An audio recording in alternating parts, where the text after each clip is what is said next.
Après 2 films et une série animée, Tron revient au cinéma dans Tron Ares. Un petit résumé du film et mon avis, c'est tout de suite dans Jojo the Myth.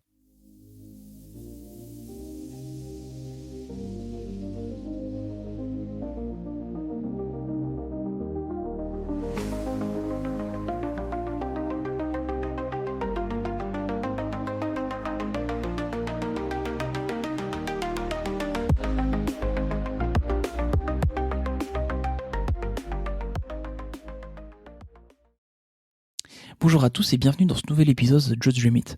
Cette fois-ci, on revient sur Tron Ares qu'on a eu l'occasion d'aller voir au cinéma avec ma fille.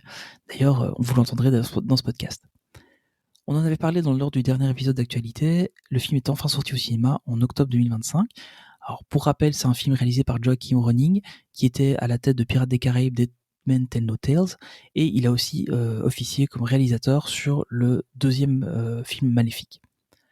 On retrouve au casting Jared Leto, qui joue Ares, Evan Peters, qui joue Julian Dillinger, Gillian Anderson, qui joue Elizabeth Dillinger, et Jeff Bridges, qui reprend son rôle de Kevin Flynn.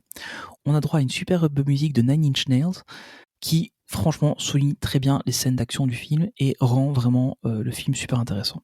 Le film a été tourné entre janvier et mai 2024, il a pris un peu de retard suite à la grève des scénaristes et des acteurs de 2023, notamment pour se plaindre de risque de l'IA. Le film a un budget qui est estimé entre 180 et 220 millions de dollars, on n'a pas le montant exact.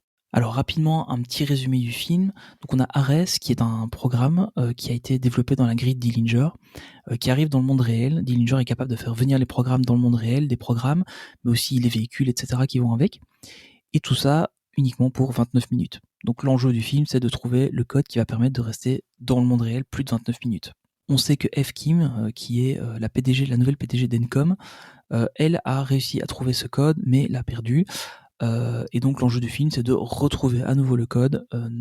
Alors évidemment, Julian Dillinger le veut pour son armée numérique, et Ares, qui commence à avoir une conscience, à développer une conscience, à développer des émotions, lui le veut pour réussir à survivre dans le monde des humains.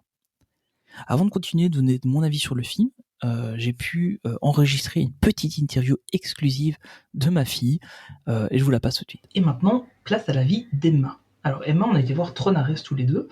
Globalement, qu'est-ce que tu as pensé du film ? C'était très chouette. Juste, c'était un peu long parce qu'il y avait des scènes qui étaient longues, or qu'elle aurait pu un peu raccourcir. Ouais, c'est vrai qu'il y avait des scènes de combat et même de dialogue qui étaient un peu longues là-dessus. Oui. Et des 3 trônes que tu as vus jusqu'à présent, enfin, des 3 trônes qui existent, t'as préféré celui-là ou les autres ? Moi, j'ai préféré le deuxième. Ouais, donc le moderne, mais pas le tout dernier.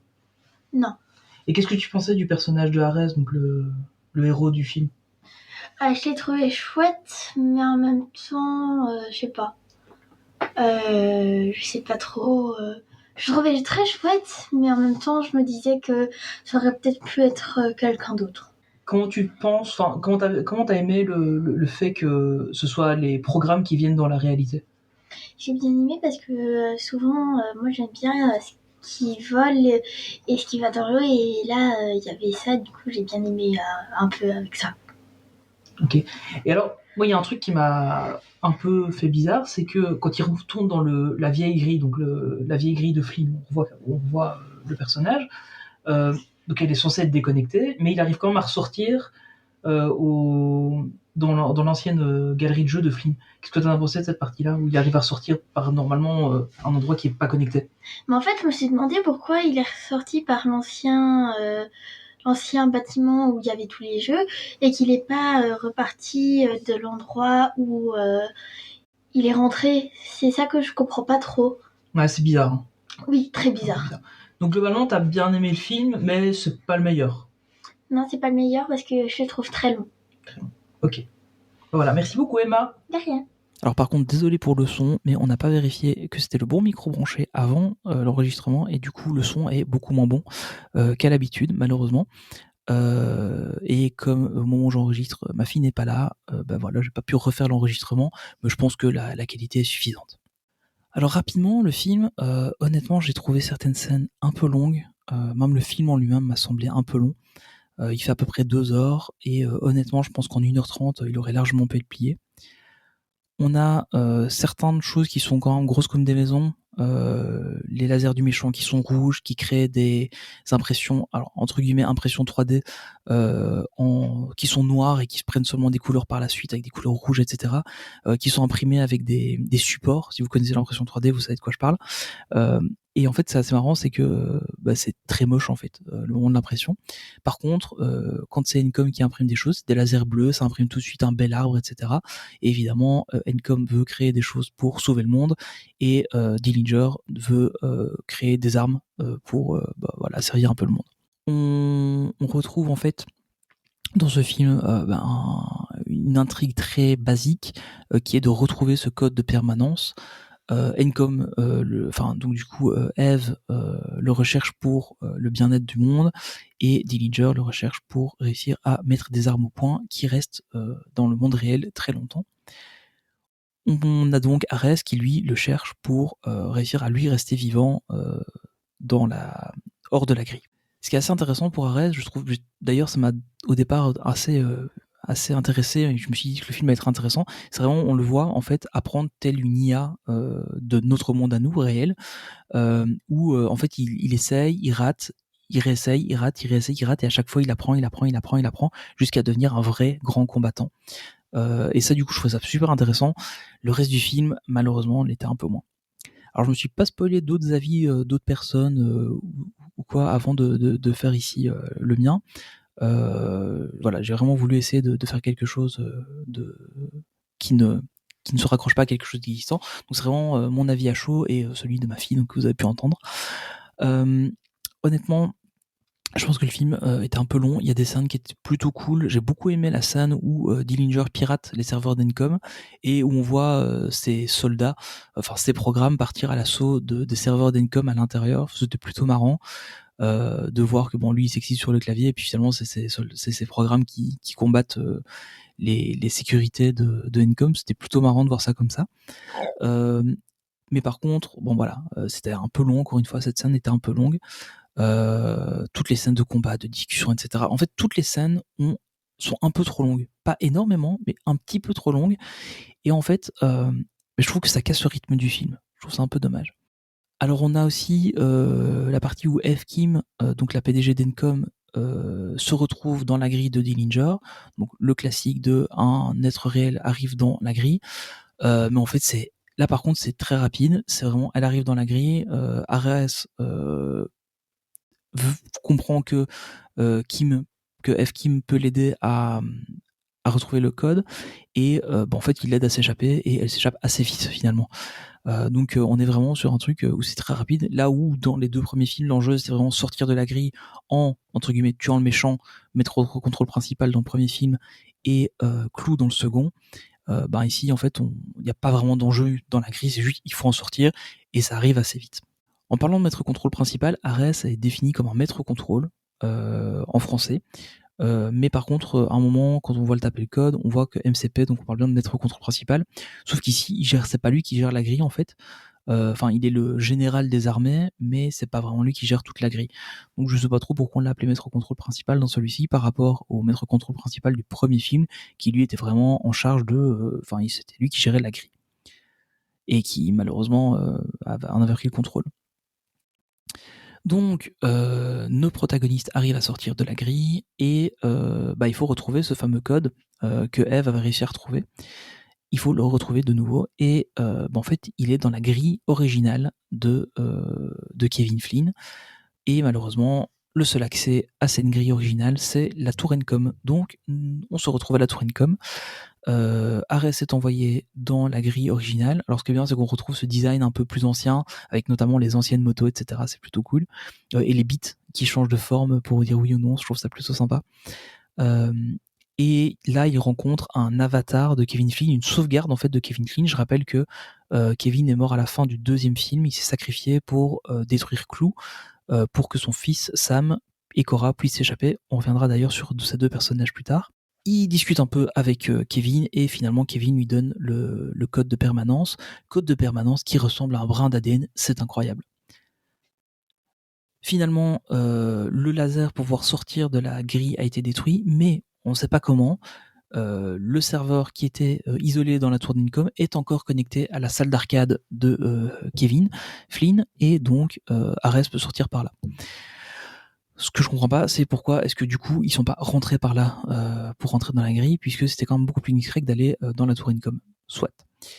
Pendant ce temps-là, grosse bataille dans le monde réel. On a les vaisseaux. Alors, complètement oublié, je crois que c'est les patrouilleurs, le nom de ces vaisseaux-là, donc les grands vaisseaux assez hauts sur pattes, qui arrivent avec Athéna, donc la lieutenant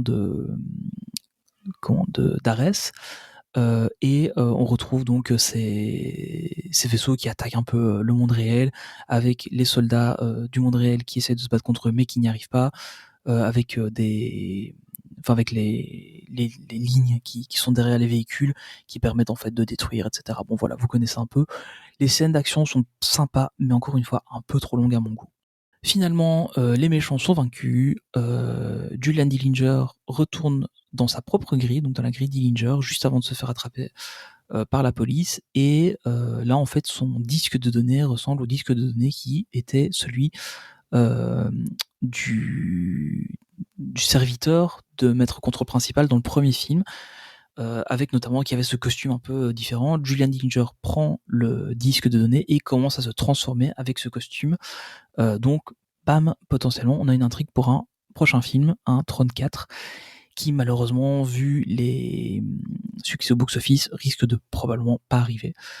Ou peut-être sous un format différent d'une série, peut-être, mais je crois pas trop, ou peut-être d'une BD, d'un roman, quelque chose, ça pourrait être sympa aussi. Enfin, Arès, lui, sort donc de la grille, il est vivant et décide d'aller à la découverte du monde, puisque le monde n'est pas prêt à avoir un programme vivant qui se balade parmi eux. Et donc, il va à la découverte du monde, il envoie des cartes postales à Eve pour lui dire ce qu'il fait, etc. Et on le voit lors de la dernière scène avec une photo de Sam et Cora et des coordonnées latitude-longitude, qui a priori pourraient lui permettre de les retrouver. Bon, ça laisse aussi la place à peut-être un deuxième film ou un film un peu différent. Voilà, donc on a un peu deux choses qui permettraient d'avoir une suite, c'est-à-dire d'un côté Julian Dillinger dans la grille, potentiellement un film sur la grille de Dillinger, et Ares qui est hors de la grille, potentiellement un film sur comment les programmes survivent dans la vraie vie, puisque je rappelle, Cora était un programme à la base, mais qui elle n'avait pas besoin du code de permanence pour vivre, puisqu'elle était un programme qui était un peu qui était apparu un peu spontanément, et donc une première vie numérique, c'est expliqué dans le deuxième film. Et alors soit elle a pas besoin de ça parce qu'elle est apparue spontanément et donc c'était pas un programme créé par l'homme, soit Kevin lui avait peut-être potentiellement déjà donné le code de permanence. Donc voilà, code de permanence qui est assez intéressant, c'est que Kevin le qualifie de code d'impermanence, étant donné qu'en fait ça les rend vivants. Donc c'est un peu le mythe de Pinocchio, ça devient un vrai petit garçon. Mais c'est surtout que s'il meurt dans le vrai monde, il meurt, point. Il se retourne pas dans la grille pour éventuellement se faire réimprimer entre guillemets par la suite. Donc voilà un peu l'intrigue complète du film, hein. Donc désolé pour les petits allers-retours dans l'histoire. Voilà, pour moi c'est un film sympa qui se laisse regarder. Honnêtement, regardez-le si vous avez aimé les deux premiers films ou si vous aimez l'univers de Tron. Mais n'allez pas forcément le voir au cinéma, attendez qu'il soit sur Disney+. Si vous êtes vraiment fan de Tron, allez le voir au cinéma parce que bon, les images sont très belles. Il faut être honnête, c'est très très beau. La musique est très très bien. Donc ça donne vraiment une dimension intéressante au film. Mais le scénario, il tient sur un timbre-poste en fait, hein, ça c'est un peu dommage. Donc voilà un peu mon avis et celui d'Emma sur le film Tron Ares. Je vous remercie d'avoir écouté ce podcast bien plus court que ceux de d'habitude, mais voilà, je me suis dit que j'avais envie d'en parler, et Emma voulait participer à un podcast, donc on a fait comme ça. N'hésitez pas à me retrouver sur YouTube aussi, on passe les vidéos, actuellement ce sont les vidéos d'Halloween qui sont les vlogs d'Halloween à Disneyland Paris qui sont sortis, et il y a encore quelques vidéos des nouveaux parcs qu'on a découverts cet été qui sortiront un peu plus tard. N'hésitez pas non plus à aller écouter les autres podcasts des copains, Magic Mouse Paris, Marvelicious, Une galaxie pas si lointaine, voilà, podcast où on est un peu tous les uns sur les autres et c'est plutôt sympa, il y a une bonne ambiance. Je vous remercie encore une fois d'avoir écouté le podcast. N'hésitez pas à vous abonner si c'est pas déjà fait, à laisser un petit commentaire, une note, etc. selon la plateforme de podcast que vous écoutez. Et puis moi je vous donne rendez-vous au prochain épisode. Salut!